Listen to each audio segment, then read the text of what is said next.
पण ते काव्य बिव्य आम्हाला जमत नाही.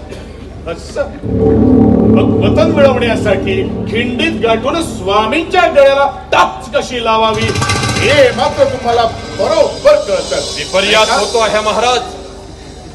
आमच्या म्हणण्याचा मतलब एवढा, बोलून चालून आम्ही शिपाई गडी शिपाई गडी तरी देखील मोगलांच्या फौजावर जातीनं तुटून पडल्याची खुशखबर आजवर कधी कानी नाही. 8 वर्षाच्या मुकाबल्यात मराठ्यांचा राजा कसा लढतो ते तू पाहिलं. या हिंदवी राज्यासाठी मराठ्यांचा राजा कसा मरतो हे तुला मी दाखवू. मराठ्यांचा एक राजा तू मारलास, शेकडो राजे घडवणारी